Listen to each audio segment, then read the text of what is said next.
Occasion ఏదైనా location ఎక్కడైనా తెలుగువారి వేడుక అంటే ఆలివ్ మిఠాయి ఉండాల్సిందే. మిఠాయి అంటే ఆలివ్.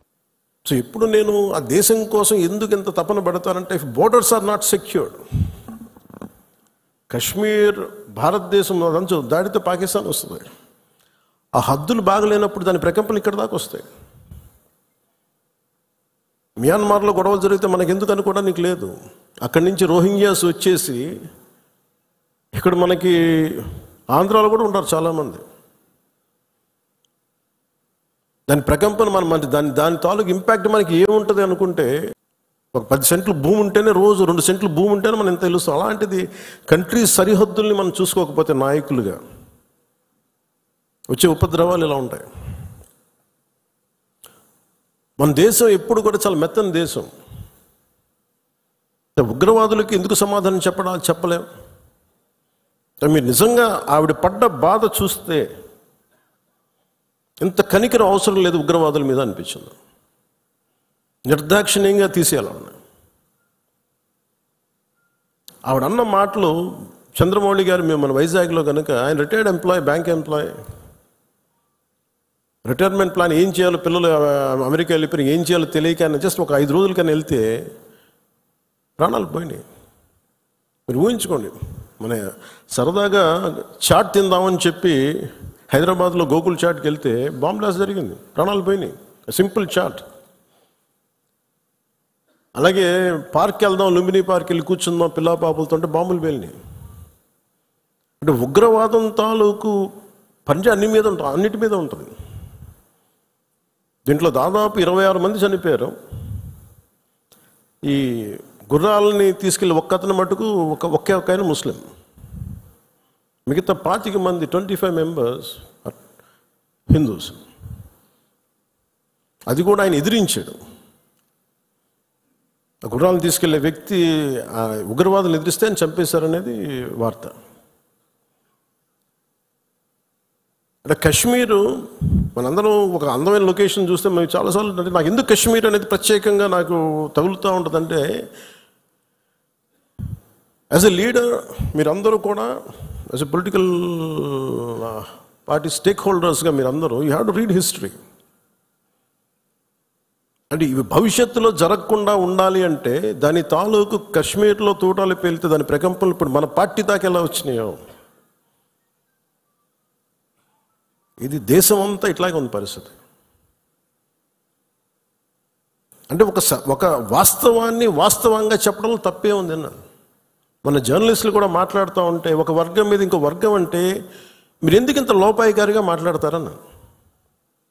కర్ర సన్నాయి నొక్కులను ఎందుకు నొక్కుతారు మీరు?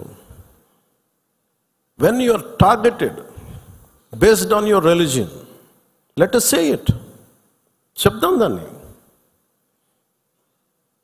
అంత మాత్రాన ద్వేషమని కాదు, ఉగ్రవాదుల మీద కోపం అది. మన నాయకులు, ఇంతమంది ముస్లిం నాయకులు ఉన్నారు ఇక్కడ మనకి. ఈ రోజున మనం వివక్ష చూపించామా భారతదేశంలో? అన్ని వర్గాల మీద గొడవలు ఉంటాయి. చిన్న చితక గొడవలు లేకుండా ఎందుకుంటే ఒక ఇంట్లోనే గొడవలు ఉంటాయి.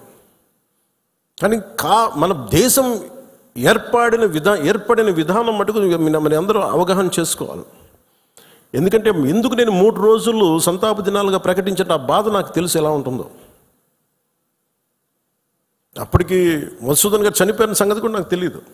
ఎందుకంటే నేను 86 నుంచి 89 దాకా మన్నయ్య గారి సినిమాల్లో చాలాసార్లు మేము అక్కడికి వెళ్ళేవాళ్ళం.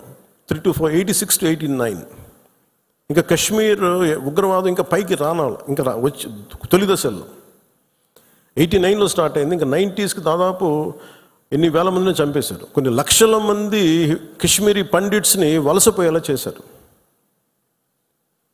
అంటే ఆ రోజు కనుక కశ్మీరీ పండిట్ల వలసను కనుక ఆపుండగలిగితే, అంటే ఎప్పుడు ఒక అలక్ష్యం, ఇది నా సమస్య కాదు వదిలేస్తే కశ్మీరీ పండిట్లు అక్కడే ఉంటారు, అక్కడే పుట్టారు, అక్కడే పెరిగారు. వేరే రాష్ట్రాల నుంచి కూడా రాలేదు, అందరూ అక్కడే పుట్టారు, అక్కడే పెరిగారు. లక్షలాది మంది కశ్మీరీ పండిట్స్ వలసలు వెళ్ళిపోయారు. నాకు పర్సనల్ ఎక్స్పీరియన్స్ ఏంటంటే 86, 89లో మేము షూటింగ్ల కోసం కొంత ప్రొడక్షన్లో నేను పనిచేశాను. చిన్న చిన్న ఏదైనా కావాలంటే అవసరాలుగా మార్కెట్కి వెళ్ళేవాడిని. శ్రీనగర్ మార్కెట్కి వెళ్తే ఫస్ట్ ఇయర్ బాగానే ఉంది, కానీ 86లో 87, 88కి చాలా ఇబ్బంది అయిపోయింది. ఇంకా 89 దగ్గరికి వచ్చేటప్పటికి షూటింగ్ జరుగుతుంటేనే గొడవలు అయిపోయాయి. 1-2 రోజులు త్వరగా ముగించుకొని వచ్చేస్తుంటే అప్పుడున్న కశ్మీరీ పండిట్ ఒక అతను చెప్పాడు, ఇంక మీరు రాలేరు ఇక్కడికి అన్నాడు. ఎందుకంటే మా మొహల్లాల్లో, మా ఏరియాల్లో చాలా ఇబ్బందులు అయిపోతున్నాయి, మాకు ఇబ్బంది వచ్చేసరికి మీరు రాలేరు కళ్యాణ్ మీరు అని చెప్పాడు. అంటే ఆ రోజు నుంచి ఈ రోజు దాకా కశ్మీర్ ఎప్పుడు ఒక మండుతున్న సమస్య. మీరు as a party you make very stable. This is Janasena decision, all of our decision. అది Kashmir is an integral part of India that can not be denied. అది మీరు చాలా బలంగా మీరు మాట్లాడాలి. Kashmir is an integral part of India. It will be an integral part of India forever. ఎందుకంటే ఎందుకు మాట్లాడుతున్నానంటే కశ్మీర్ పేరు కశ్యప మహర్షి మీద వచ్చింది. అమర్నాథ్ టెంపుల్ కానీ, ఇక్కడి నుంచి కేరళ నుంచి కశ్మీర్కి శంకరాచార్య వెళ్ళిన శంకరాచార్య మఠం కానీ, తర్వాత మతాలు మారుండొచ్చేమో ప్రజలు, కానీ అందుకని మీరు దీన్ని చాలా బలంగా నమ్మాలి. యాజ్ ఒక చిన్న గొడవ జరిగినప్పుడు అది మనకెందుకని అనుకోకండి. అందుకని దిస్ ఈజ్ జనసేన స్టాండ్. ఇది నేను బలంగా నమ్ముతాం, బలంగా ఆచరిస్తాం. సుమన్ టీవీలో మీ పర్సనల్ అండ్ బిజినెస్ ప్రమోషన్స్ కోసం కింది నెంబర్కి కాంటాక్ట్ చేయండి.